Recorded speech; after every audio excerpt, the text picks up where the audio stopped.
Hai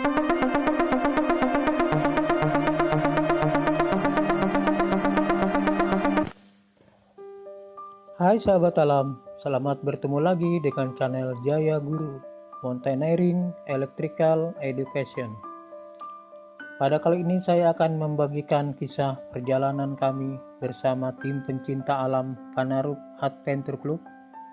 Semoga kisah ini dapat diambil pelajaran yang berharga saat mendaki gunung atau bergeliat di alam bebas. Setelah mendengar kisah ini, saya harap kalian tidak takut untuk melakukan petualangan di alam bebas. Semoga kisah ini menjadikan inspirasi dan pengetahuan tentang alam dan misterinya. Pandeglang adalah raksasa tertidur dari Banten yang menyimpan banyak rahasia yang belum terkuak oleh manusia. Banyaknya misteri, mitos, dan legenda di tempat ini menjadikan Gunung Karang beraroma mistis yang sangat kuat. Sejarah Gunung Karang tidak lepas dari cerita peradaban masa lalu, hingga sejarah runtuhnya kerajaan Hindu-Buddha. Gunung Karang adalah gunung tertinggi di daerah Banten. Ketinggiannya mencapai 1778 mdpl. Dan gunung ini gunung berapi aktif yang memiliki potensi besar bisa meletus sewaktu-waktu. Beberapa situs sejarah yang berada di Gunung Karang diantaranya Batu Menhir, Situs Pahoman, Pasir Putih, Sumur Tujuh, Petilasan Sultan Banten ke-1, Makam Syekh Rako, Makam Syekh Karan, dan yang tak kalah menarik adalah Kawah Putih Gunung Karang. Sumur Tujuh Gunung Karang adalah tempat yang paling sering dijadikan tujuan mendaki dari berbagai penjuru Nusantara. Sejarah Sumur Tujuh berkaitan erat dengan Sultan Maulana Hasanuddin, pendiri Kerajaan Banten, Syarif Hidayatullah Raja Cirebon pertama. Sejarah yang melegenda di masyarakat tentang keberadaan Sumur Tujuh yang dibuat oleh Sultan Maulana Hasanuddin adalah ketika Sultan Maulana Hasanuddin ditantang bertarung adu kesaktian oleh Raja Pucuk Umun, Raja Banten Girang. Para pencinta traveling wisata alam banyak mengenal keindahan wisata alam Gunung Karang di Pandeglang, Provinsi Banten. Tidak saja rute menuju lokasinya cukup menantang gairah wisata, tetapi banyak keajaiban alam yang bisa ditemui di kaki gunung tersebut.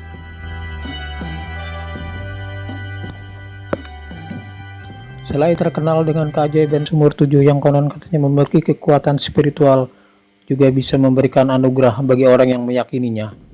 Bahkan Gunung Karang ini juga disebut sebagai paku bumi di tanah Banten. Sebab sekilas mendengar legendanya bahwa Gunung Karang ini menyimpan harta karun alam berupa wisata religi seperti makam Simperen. Bagi para pencinta wisata gunung di lokasi bisa merasakan kesejukan alam Banten. Selain itu, saat melanjutkan perjalanan menuju Bukit Gunung, kita bisa menikmati segarnya sumber mata air yang keluar dari Sumur Tujuh. Ada yang paling menakjubkan saat kita berdiri di bukit itu, bisa melihat keindahan Kawah Putih. Kawah Putih Gunung Karang ini tampaknya masih murni karena masih cukup bersahabat dengan alamnya yang masih natural. Kawah Putih Gunung Karang ini memang letaknya agak tersembunyi karena harus melintasi hutan belantara.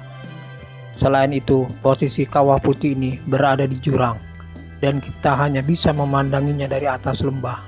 Sayang, anugerah alam ini belum terjamah oleh pemerintah daerah. Jika saja dikelola dengan membangun infrastruktur menuju wisata alam Gunung Karang, maka Kawah Putih ini akan layak menjadi destinasi wisata di Kota Badak. Kepala Dinas Pariwisata Salman Sunardi mengatakan potensi wisata alam banyak terdapat di Gunung Karang. Tidak saja wisata Sumur Tujuhnya, namun di sana banyak keajaiban alam. Di lereng gunung juga banyak pohon lemo sebagai penakluk ular dan bunga kantong semar sebagai bunga hiasan yang menarik.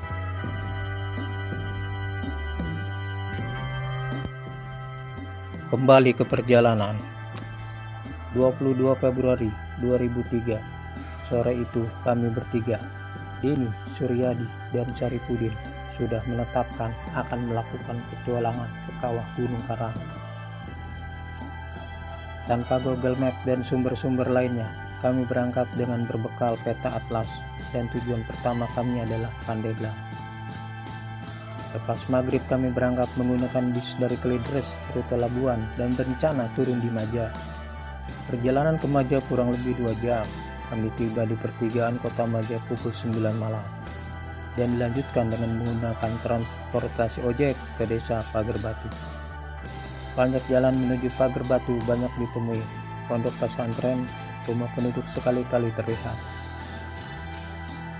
Kira-kira setengah jam akhirnya ojek yang kami tumpangi sampai di ujung desa. Tak ada jalan lagi. Ini desa terakhir yang bernama Pagar Batu. Tak ada pos, tak ada pendaftaran, tak ada SIM-aksi. Kami hanya disuruh bertanya pada warga kampung arah menuju Gunung Karang. Kami terus berjalan sampai ujung rumah yang terlihat dekat hutan tersebut. Suasana rumah sepi. Saripudin mengucapkan salam pada pemilik rumah. Setelah 2 kali salam, muncullah seorang bapak dengan didampingi istrinya. Setelah kami menjelaskan tentang niat kami ke kawah Gunung Karang, kedua suami istri sempat terheran-heran. Sebenarnya jalan yang kami lewati bukanlah jalur utama yang biasa digunakan ke Gunung Karang. Tapi setelah kami diberi arahan dan wejangan, setelah keterangan jalan yang akan kami lalui, kami cukup lega. Setelah berpamitan, kami pun bergegas memulai petualangan. Jalan malam hari sebenarnya dihindari karena beresiko tersesat dan terjatuh, terlebih belum menguasai medan. Kami terus berjalan diiringi rintik hujan yang terkadang datang. Jalan yang kami tempuh menjadi hutan ilalang dan terbuka. Mulai menanjak sedikit demi sedikit, tampak lampu-lampu di bawah kami mulai terlihat. Cukup indah pemandangan alam dari atas kota Pandeglang. Karena hujan bertambah deras, kami memutuskan untuk berteduh. Karena tidak jauh di depan ada sebuah pondokan kecil yang cukup terawat.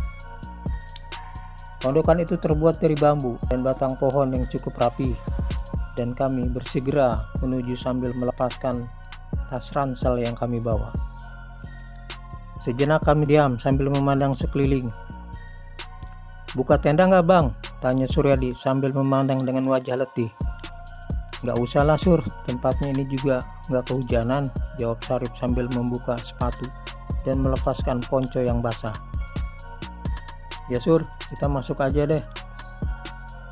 Terus masak, dari sore kita belum pada makan," jawab Denny sambil menurunkan ransel. Maka di pondok itu akhirnya kami bertiga beristirahat dan membuka perbekalan yang kami bawa.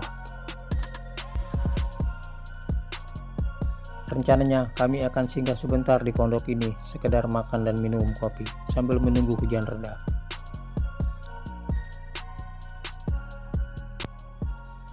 Kami memasak di atas balai bambu karena di luar masih hujan rintik-rintik. Kompor gas portabel yang kami bawa harus kami tutupi sisinya karena angin cukup kencang berembus. Setelah selesai makan, rintik hujan mulai mereda, tapi angin kencang masih menerpa hingga pondok yang kami tumpangi. Lampu badai yang kami letakkan di atas balai bambu bergoyang apinya hingga mengecil. "Kita lanjut ya, ini belum terlalu malam," kata Suryadi menatap Denny. "Ya, kita jalan santai aja," jawab Denny mulai menaikkan ransel ke punggungnya.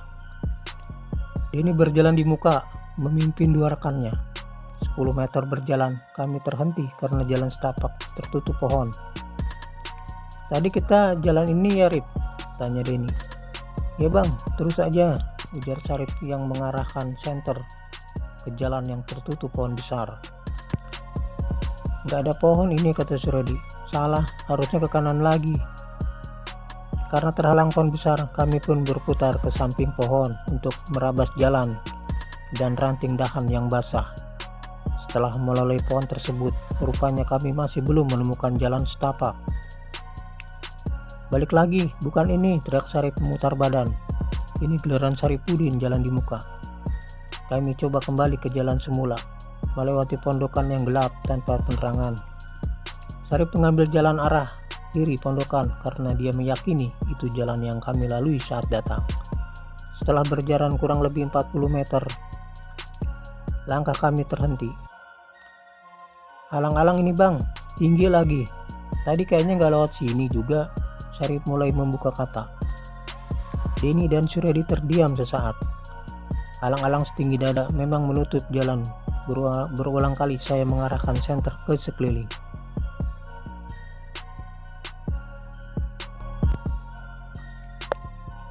Kita coba jalan belakang pondokan, Rip.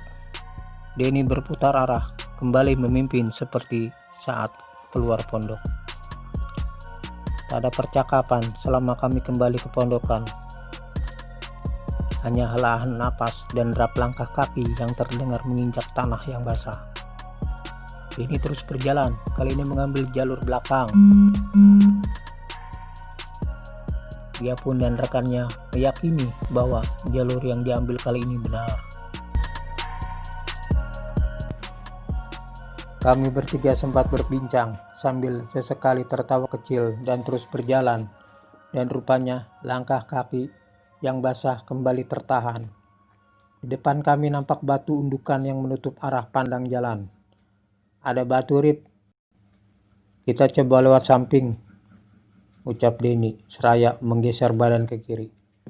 Yang lain mengikuti pergerakan Denny. 10 langkah berjalan, kami pun kembali terhenti karena tak ada jalan. Ketutup juga, Rip. Gimana ini? Tanya Denny membuka pertanyaan. Suryadi dan Syarif terdiam. Kami mulai mengarahkan senter ke sekeliling lagi. Tumpukan undukan batu di depan kami setinggi kepala yang sudah ditumbuhi akar pohon. Kita kembali ke pondok, istirahat lagi aja, ucap Suryadi yang berjalan paling belakang. Tanpa jawaban lagi, kami mengiyakan anjuran Suryadi.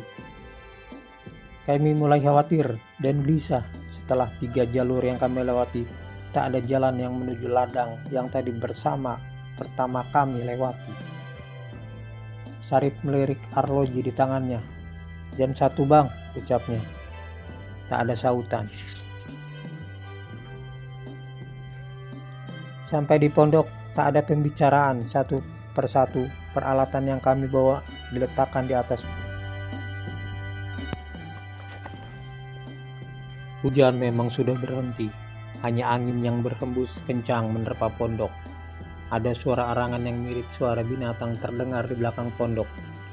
Kami semakin diam membatu, hanya menatap sekeliling. Memang masih ada binatang bang di area sini? Tanya Saripudin membuka keheningan. Itu suara pohon yang bergesek, Rip, jawab Denny menenangkan suasana. Gue lihat dulu ya, ucap Denny sambil menyambar senter di atas balai bambu. Hati-hati bang, teriak Suryadi. Denny bergegas ke belakang, mengarahkan senter ke segala arah. Tapi suara aneh mirip perangan harimau masih terdengar. Gesekan pohon, Rip, Denny menjelaskan sambil membuka sepatu dan ponco. Tapi tadi di sini nggak ada suara waktu datang, Suryadi membalas. Kita bermalam di sini aja, besok pagi-pagi sekali kita harus sudah jalan lagi, kata Denny mengalihkan topik pembicaraan. Kami membuka jaket dan celana yang basah untuk diganti dengan pakaian tidur yang kering. Wah, kalung jawara tuh, ujar Syarif memandang kalung yang dikenakan Suryadi. Suryadi kemana-mana bawa wapak, Rip, takut kalau hilang. Denny berucap tawa. Kayak anak orok dong, canda Syarif. Malam itu akhirnya kami bercerita tentang jimat dan wapak. Rupanya Suryadi memiliki keris kecil yang diselipkan dalam dompetnya.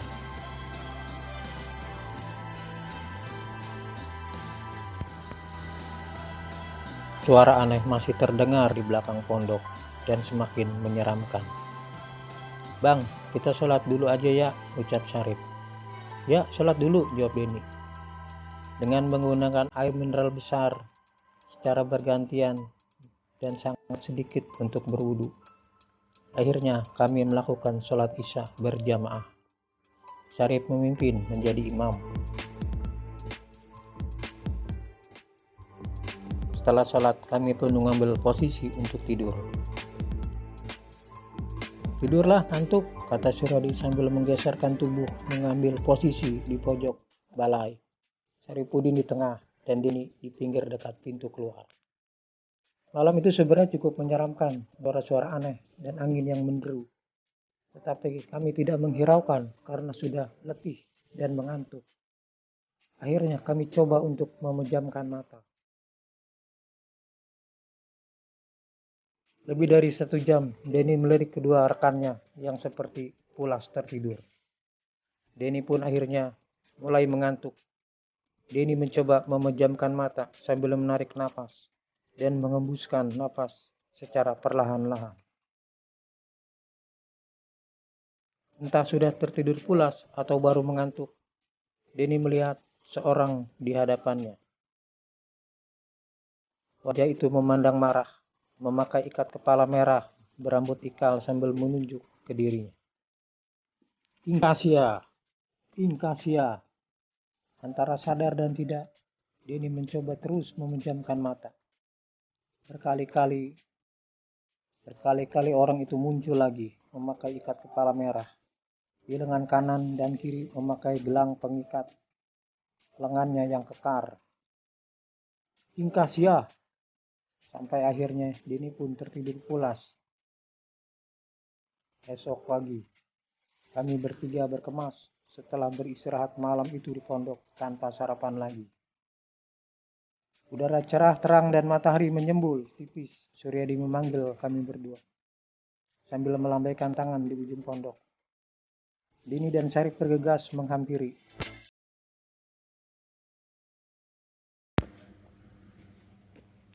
Tanpa bicara, Surya menunjukkan sebuah bangunan kecil yang ternyata sebuah makam. Tetapi anehnya, kenapa semalam kami bertiga tidak melihatnya? Tanpa berdebat lagi, kami mulai mencari jalan setapak yang sempat hilang semalam. Ternyata jalan setapak yang kami lalui kemarin tidak jauh dari pondok istirahat dan terlihat jelas. Tak ada pohon besar, tak ada batu besar, dan tak ada ilalang yang menghalang.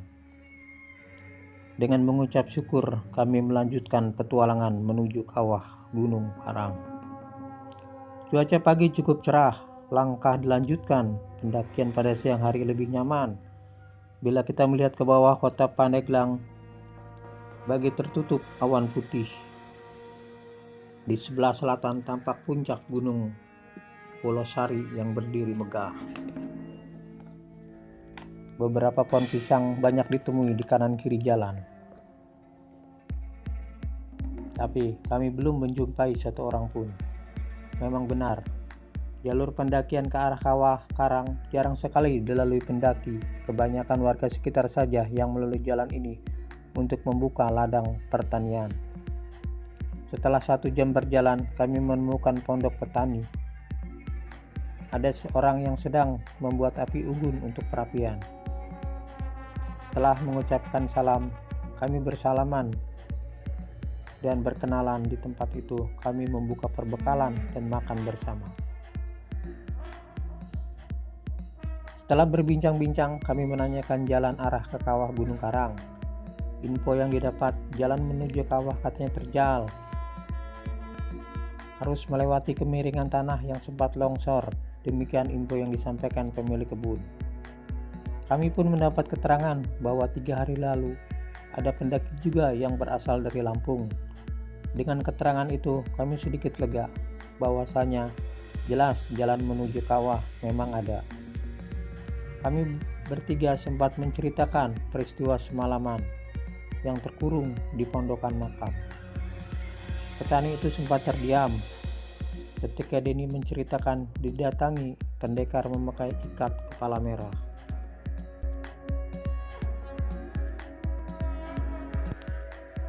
Petani itu masih terdiam dan memandang ke arah bawah gunung seolah mencari jawaban. Anjeunna henteu resep karena kedatangan anjeun, seolah-olah anjeun bade tangtangan perang sihir. Meureun eta pangawal Nyi Putri. Artinya dia tidak suka dengan kedatangan kalian yang seakan mau mengadu kesaktian. Mungkin itu pengawal Nyi Putri, ucap petani setengah baya itu. Mun ingkasia itu artinya pergi kamu, lanjut keterangan petani. Kami bertiga terdiam mendengar cerita petani itu. Masih teringat malam itu di Pondok Nyi Putri, kami menceritakan jimat, wapak, dan keris yang dibawa teman kami Suryadi. Setelah bercerita dan minta izin untuk melanjutkan perjalanan, kami mulai bergegas menyusuri jalan yang ditunjukkan petani. Di sepanjang jalan banyak mata air yang jernih, sehingga botol kami yang sempat kosong terisi penuh. Gunung Karang memang banyak menyimpan air, jadi tak perlu khawatir kehabisan air di perjalanan. Tidak lama berjalan, kami bertiga sampai pintu gerbang. Inilah disebut pintu gunung. Di sini hutan lebat, sinar matahari menerobos melalui celah dedaunan yang rimbun. Ada 2 jalur yang kami temui. Satu lurus menanjak seperti menuju puncak. 2 ke kiri seperti menuju ke kawah. Kita coba lurus, Rip. Sepertinya puncak nggak jauh lagi, teriak Denny. Ya bang, lanjut, jawab Syarif. Dengan bersemangat, kami mulai mendaki sedikit demi sedikit. Hutan semakin rapat. Jalan setapak hanya bisa dilalui untuk 1 orang. Kanan kiri belukar, hutan belantara.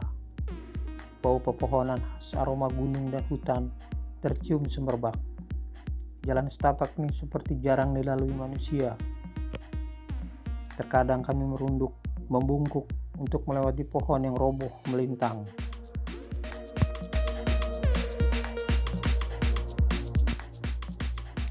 Terkadang kami merayap untuk menghindari ranting-ranting yang menghalangi. Lama-kelamaan, jalan makin mengecil dan sempit. Jangankan manusia, kucing pun mungkin tak bisa menerobos semak belukar di depan. Stop dulu, Sur. Gak bisa lewat, terlalu sempit jalan, teriak Syarif sambil mengepalkan tangannya, tanda break. Setelah berdiskusi kecil, kami memutuskan untuk kembali turun. Jalan pun sangat licin akibat hujan semalam. Setengah jam kemudian, sampailah di persimpangan yang menuju kawah, dan kami pun sepakat menyusuri jalan setapak menuju kawah. Cuaca cerah, hingga kami bersemangat melanjutkan menyusuri jalan di sisi tebing yang menuju kawah. Terdengar aliran sungai kecil di kejauhan.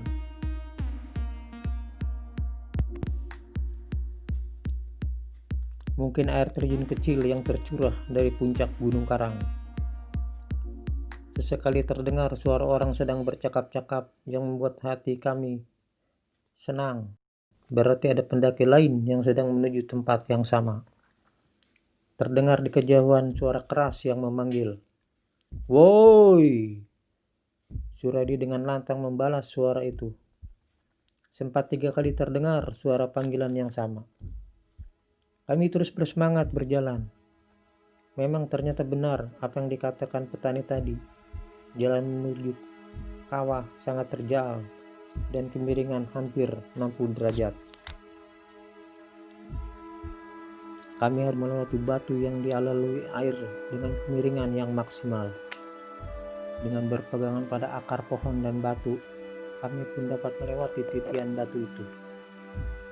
Setelah melewati titian batu yang terjal, jalan semakin mudah dan lebar. Kanan kiri dapat menyaksikan lembah-lembah yang landai dan masih alami. Jalan setapak mulai tergantikan dengan bongkahan batu-batu yang terkadang digenangi air. Lepas zuhur kami pun tiba di bibir kawah. Suatu pemandangan yang mempesona. Asap putih empul melambung melayang ke udara, bercampur dengan kabut tipis. Sungguh pemandangan alam yang mempesona. Setelah berkeliling kawah, kami coba mencari asal suara yang memanggil tadi. Suryadi kembali berteriak memanggil, tapi tak ada jawaban. Kami bertiga berasumsi mungkin itu suara dari puncak Gunung Karang yang menggema ke bawah ke dasar kawah. Suasana sangat sunyi di bawah kawah. Suasana sangat sunyi di kawah. Hanya kami bertiga saat itu. Tak ada pendaki lain. Hanya suara didihan kawah yang kami rasakan sangat hening dan sunyi. Setelah cukup mengitari kawah dan berfoto dengan kamera manual saat itu, kami berencana untuk kembali turun gunung.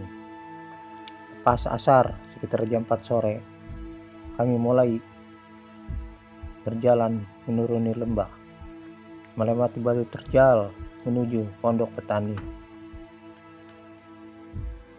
Kabut mulai turun dan menghalangi jarak pandang. "Cepat Sur, mulai rintik-rintik hujan," kata Yuni sambil mendorong Suryadi. Suryadi berhenti seketika, memeriksa pergelangan kaki yang terlihat ditempel di pacet. Beberapa pacet binatang pengisap darah itu merayap di pergelangan kaki sampai ke kaos kaki. Sarip bergegas membantu. Dia mengambil ladai dan menuangkan isi minyak tanah ke pergelangan kaki Suryadi. Cuaca mulai gelap, awan hujan bercampur kabut menghalangi jarak pandang. Setelah kondisi Suryadi cukup aman, kami bertiga menyusuri lembah untuk turun. Tapi tidak berlangsung lama. Hujan yang semula rintik-rintik kini mulai deras tercurah. Kami membuka ponco jas hujan untuk dikenakan, tapi hujan terus mengguyur deras. "Buka tenda!" teriak Suryadi memecah suara hujan. Denny dan Sarip mulai mendirikan tenda dengan cepat. Hari pun mulai gelap. Kami berlindung di dalam tenda dam berkapasitas 3 orang tanpa suara. Hanya tetesan air hujan yang terdengar menjatuhi atap tenda. Rupanya hujan tak kunjung reda. Arloji Sarip menunjukkan pukul 7 malam. Setelah berdiskusi kecil, kami pun sepakat untuk camp di situ sampai cuaca cerah. Malam mulai merayapi dinding-dinding Gunung Karang. Hujan terus mengguyur seakan dicurahkan dari langit. Hawa dingin mulai menusuk kulit. Kabut pun seakan tak mau kalah, terus mengurung tenda kami. Benar-benar terkurung kedua kalinya kami di Gunung Karang. Tak ada kejadian apa-apa pada malam itu hingga terbit fajar. Keesokan pagi kami mulai melipat tenda dan kami tersadar. Rupanya tenda kami berdiri di sisi jurang dengan kedalaman 30 meter. Kami pun hanya saling pandang tak mengerti. "Ayolah kita pulang," kata Denny memecah suasana pagi. Matahari mulai menyembul dengan malu-malu di balik awan. Kami terus bergegas turun, menyusuri jalan setapak. Jalan masih basah akibat guyuran hujan semalam. Kembali kami mendapati pondok petani yang sepi. Sempat membuat kopi dan sarapan, kami pun pagi itu melanjutkan turun gunung untuk menuju kampung terdekat. Tapi jalan yang lalu berbeda saat mendaki kemarin. Jalan ini lebih mudah dan landai. Beberapa kali kami berpapasan dengan orang yang hendak ke ladang. Sempat dalam hati bertanya, mengapa jalan ini tidak ditemukan saat mendaki kemarin. Sebelum siang kami pun tiba di perkampungan desa Pasir Angin. Lega rasanya mendapati perkampungan yang masih asri.